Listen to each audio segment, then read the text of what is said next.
think this song is appropriate. War, war, war. We in a war. We in a war, war, war. War. Every day we fight war, war, war. War. Out here we in a war, war, war. We in a war. Streets trying to clap me, feds trying to snatch me. Po-po out here trying to build me a rap sheet. Pharmaceutical companies pulling profits, pushing the same dope hustlers on the block with. Play duck and dodge out here cause I'm a target. Melanin skin bullseye, I'm a target. Energy drained, I'm feeling quite lethargic. Put it on paper, can't stay within the margins. Fighting the war over politics and religion. Another day, another death, that's how we living. Sometimes can't avoid prison, it's decisions. Just like the graveyard, it offers free admission. I'm just trying to avoid being a victim. Eliminate diseases, vices, and addictions. If you can make it, I suggest you be thankful. We in a war out here is dirty and hateful.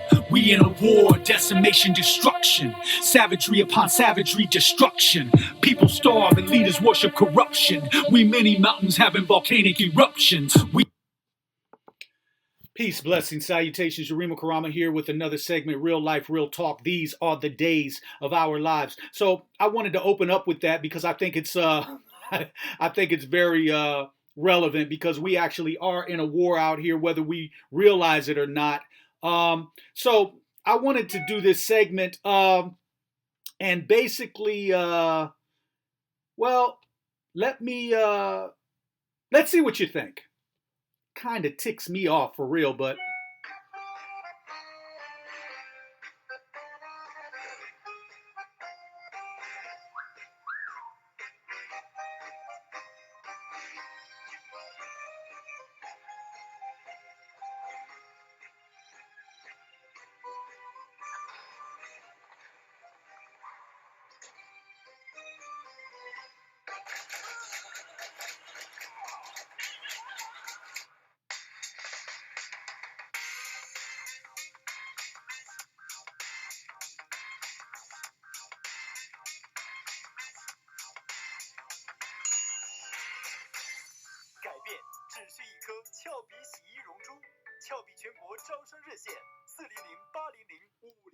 So anyway,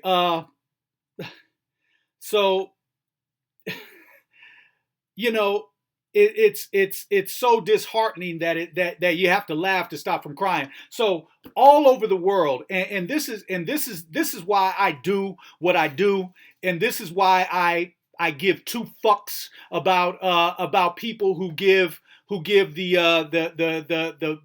BS feedback, what I call nonsense and all of that. This is why I don't care about the white people who respond back with their negative rhetoric and jargon and bullshit. At the end of the day, I don't even, the video itself, there was so much wrong with that. First of all, it started out, the guy playing that part, it just shows the psychosis of his mind to even agree to play that part, first and foremost. But secondly, on the bigger picture is that's how we're thought of all over the world. And this is why even with black women, I understand and we get the plight, but the black man all over the world has been demonized, even in some cases by black women. And so this is just one of the things, that video, that's just one of the many things that we have to, as black men, have to deal with. That's one of the things that's, you know, how the world views us. And this is why I'm so adamant about us stepping up, us coming together, us moving together as a unit. That's why I opened up with my song War, because literally every day we are in a war. And it's this type of nonsense, man, that is just, it's sickening. So that was a commercial, I guess, done in China or somewhere in Asia. And that's the propaganda that they're putting out. You know, so what was the point? To wash the black skin off of this man and he comes out an Asian and the Asian man is so much better. And, you know, I mean, so What was and that's the only context I can put it in. I can't see where that video could be positive in any other context. Why did they choose a black man for it? Why wasn't a white man chosen for that? Or why wasn't another Asian man chosen for it? So you see, the point is that they're trying to wash us out.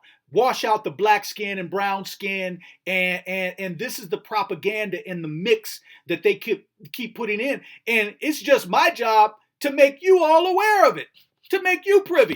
And then it's my job to give some suggestions on what we can do. And one of the suggestions that I have is that we have to take back our communities. And by taking back our communities, that means the building, that means the business, that means the economics. We have to take that back. And we have to stand firm in that. As a matter of fact, I put it in this context. If you go into Chinatown and try to set up a black business, you're not going to be successful. It's not going to happen. And that's almost the page that we have to be on. We have to set up our own businesses, and others who come into our communities to set up businesses, we have to deny them access to our wealth and our income and our economics. It's to that point. And it's been past that point. We're quick to spend with everybody else but ourselves. And so I would encourage one way, because at the end of the day, we need to be making commercials without somebody else dictating who's in the commercial, how the commercial is going to be ran. None of that. We need to be making our own commercials, but we need to be building the economic infrastructure in our own communities. And we need to just stop spending our money with outsiders. Unless they show themselves worthy to spend money with, and it does. I'm hitting on money because that seems to be the only time that people want to come to the negotiating table, is when there's some dollar amounts on the line. Unfortunately, everything is about money and economics, and that's really unfortunate. But we have to, because that's the way it is, then we have to get in on that, and we have to come together as a collective group and start using our money as bargaining chips. And unless others are giving back to our communities, how much money is spent at Walmart? How much money do they give back to black communities across the nation? Sears, JCPenney's, all these different conglomerates, all these different organizations, all these different business structures, what are they giving back? So we have to start giving to ourselves, especially when we see this type of nonsense and BS. And there's more of that out there. It's really not hard to find. If you got open eyes and you can actually see, and maybe see with the pineal gland, you can see the picture very clearly. So we just have to start. We have to start controlling our own infrastructure. We have to do that. It's imperative for our survival and for the survival of our seeds, our children. And that's just the way it is. And for those who might disagree, well, what are your suggestions? What are some of your solutions? And there's many solutions. Education is very important, because before you can get to that stage, you actually have to be educated enough to know the parameters and what you have to do. So education is very important, but we have so many educated black men and women in this country. So many of them. Black women educated, it's off the charts. And there are so many professional, educated black men. We have no excuses. So my name is Yurima Karama. I just wanted to share that. What can you say? Except that it's time for us to move together as a unit. It's time for us, I believe prior to integration, prior to, this big push for non-segregation and all of that, prior to that, I believe we had I think it was something like 126 different black hospitals throughout this country. I think today it's down now to one or two. Prior to this, we had so many different black businesses. We had black doctors who saw black patients, black nurses, black RNs. We had black banks. A lot of that, man, has been completely demolished, completely wiped out. And now our allegiance has been given elsewhere. Sad. So with that, Yurima Karama, man, connect with me on Facebook, Instagram, Twitter. Go to my webpage, www.yurimakarama.com. You can go there for my booking info, message me, or you can go there to find out my performance dates and locations. I'll be in Atlanta June 9th through June 12th. I feature down there at BPC Black Poetry Cafe. I feature down there on the 10th and the 11th. I will also be at Culture Connection in Chicago on July 9th and August 11th through the 14th. I'll be in DC doing a little something at Bus Boys. So connect with me. Let's get together. I'm out. Peace, blessings, salutations. One, Yurima Karama.